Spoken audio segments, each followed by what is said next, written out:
सभी लोग उससे उसकी ये चीजें खाने वाली बीमारी के बारे में बात करने लगे और ये सब जानकर उसे बहुत गुस्सा आया। उसने रिची से कहा, क्या जरूरत थी सबको मेरी बीमारी के बारे में बताने की। लेकिन रिची कहता है कि मैं तुम्हारे अच्छे के बारे में ही सोच रहा हूँ। लेकिन हंटर को इतना बुरा लगा था कि हंटर रात में रिची से अपने से माफी मांगने को भी कह देती है। अब अगला दिन आता है, थेरेपिस्ट दोबारा आती है। हंटर को आज थेरेपिस्ट से बात करते हुए बहुत अच्छा फील हो रहा था क्योंकि वो बात ही तो करना चाहती थी। थेरेपिस्ट के चले जाने के बाद वो गार्डन में जाती है और पौधों की देखभाल करने लग जाती है। हालांकि उस टाइम उसका दिल भी कहता है कि वो उठाकर ये सारी मिट्टी खा ले, लेकिन वो अपने ऊपर कंट्रोल रखती है।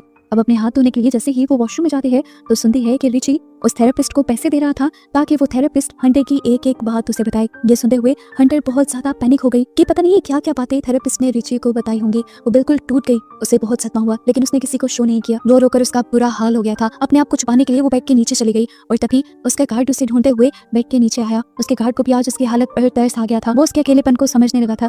गार्ड ने उससे कुछ नहीं कहा, बस उसके कंधे पे हाथ रख दिया और उसके पास ही लेटा रहा। काफी देर बाद जब हंटर की आंख खुली तो उसने देखा कि गार्ड भी वही सो गया था। वो बेड से बाहर निकल आई, लेकिन गुस्सा उसका अभी भी कम नहीं। इसी गुस्से की वजह से उसका उटपटांग की चीजें खाने का दोबारा दिल कर जाता है और वो सारी कबर्ड्स और दराजे खोलकर ऐसी चीजें ढूंढने लग जाती है जिनको वो खा सके। उसे यहाँ पर एक स्क्रू ड्राइवर मिलता है और वो उसे ही निगल लेती है, लेकिन उसे निकलने की वजह से उसकी तबीयत बहुत ज्यादा खराब हो गई थी। ये स्क्रू ड्राइवर उसके गले में फंस गया था। उसके गले से अजीब आवाजें आने लगी थी और वो नीचे गिर गई।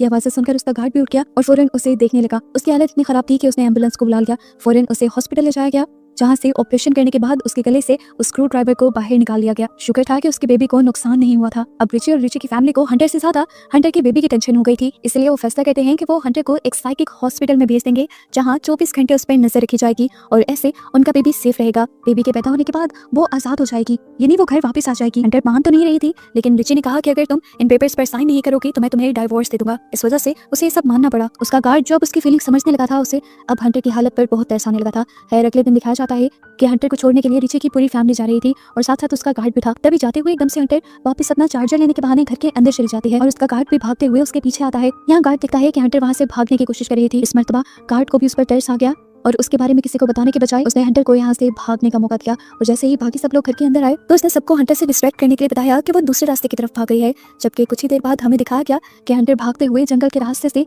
एक होटल आ पहुंची थी, जहाँ आकर वो सबसे पहले इस होटल के बाहर से बहुत सारी सॉइल यानी मिट्टी लेती है और होटल के अंदर एक रूम बुक करके उसे खाने लग जाती है। फिर थोड़ी देर बाद वो रिची को कॉल करती है और उसे बताती है